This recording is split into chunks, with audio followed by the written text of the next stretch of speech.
Hi, my name is Grace Kemp, and this is part 3 of the incredible crossing of the Red Sea.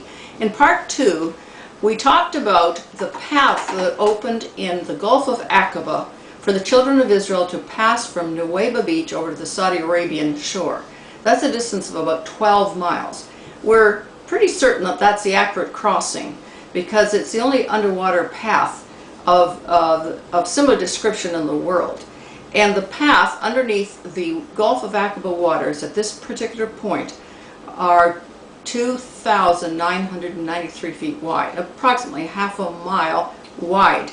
And then the waters on either side drop to a depth of approximately a mile. So it's an incredible path that God provided for the escape of the children of Israel. It is approximately 12 miles across the Gulf, which is 63,360 feet. And the water, on average, the depth of the path underwater would be 250 feet on average. Actually, it slopes very gradually down to the middle, which is about 1,000 feet underwater, and then slowly rises on the other side. The fact is there is an enormous amount of water displaced. Now, in the last part, we discussed what happened to these more than 46 billion cubic feet of water that was displaced when that path opened. It couldn't have been spread out evenly over the Gulf because that would have raised the Gulf water 4.5 feet, which would have flooded the beaches where the Egyptian army were and would have drowned the children of Israel because the water would have poured then back into the path from the sides. So what happened to the water? Well, that's the topic right now. Where did the 46 plus billion gallons of water go? And I'm going to hold up a picture, just a picture of a drawing of the parting of the Red Sea. And of course, it is not really accurate because the walls were so much higher than any picture portrays. The water, we believe, solidified into walls on either side of the path.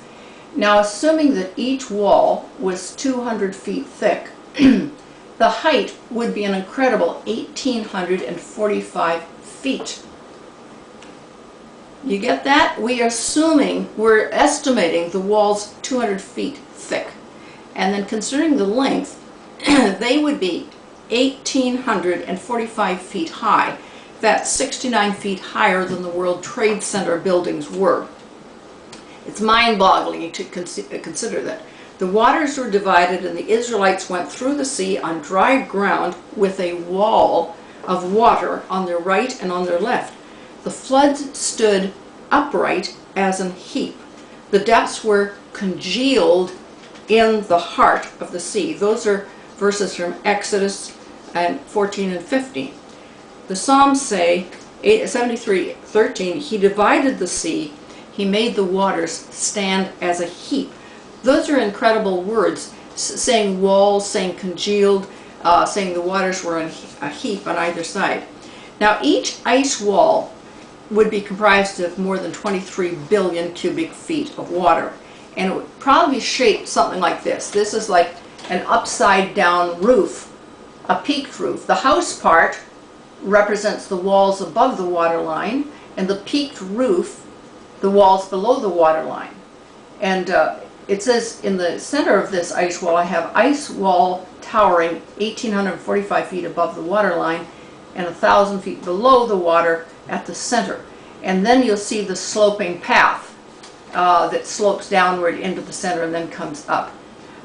That's just a scenario, but we know it was gathered, the water was gathered and it stood upright.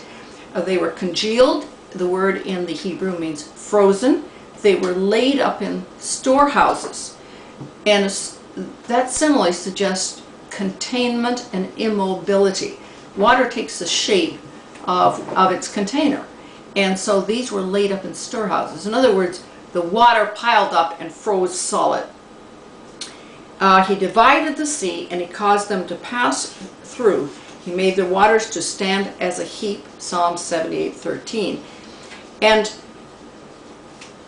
thereafter, or prior to this rather, there was enormous wind blowing from the east to the west. Moses stretched out his hand over the sea all that night, And the Lord drove the sea back with a strong east wind and turned it into dry land. The waters were divided. You can see the picture. The waters were divided, and the Israelites went through the sea on dry land with a wall of water on their right and on their left. With the blast of thy nostrils, the waters were gathered together. The flood stood upright as a heap, and the depths were congealed in the heart of the sea. Now, what amount of energy would it take to divide this enormous amount of water? It required the lifting of over 46 billion cubic feet of water. The water was then divided into two equal walls. A path 2,993 feet wide was opened in the center. And then these ice walls, which were 1,845 feet high, were supported for 12 hours. Now, I asked my friend Clint Miller, who's much smarter than I am, to do the math and tell me how much energy that would require. It says the dividing the waters is described as God rebuking the sea, the blast of thy nostrils, and a strong east wind. This was a divine miracle where this wind had the capability of dividing the waters. His mathematical equations, which are very complicated, translated into this line. It took an incredible 550 trillion kilowatts of power. Well, I said, well, please put that in language we can understand. He said it would be the combined electrical needs of every home in the USA for 10 years. That's the amount of energy to divide that. That was no small miracle. That was divine intervention to separate the waters and create a path for the children of Israel. How could 46 plus billion cubic feet of water flash freeze? Well, the wind surrounding air temperature would have to be around 0 to freeze the walls of water. While westward blowing icy winds may have maintained the walls, perhaps the pillar of fire that followed the children of Israel heated the path itself.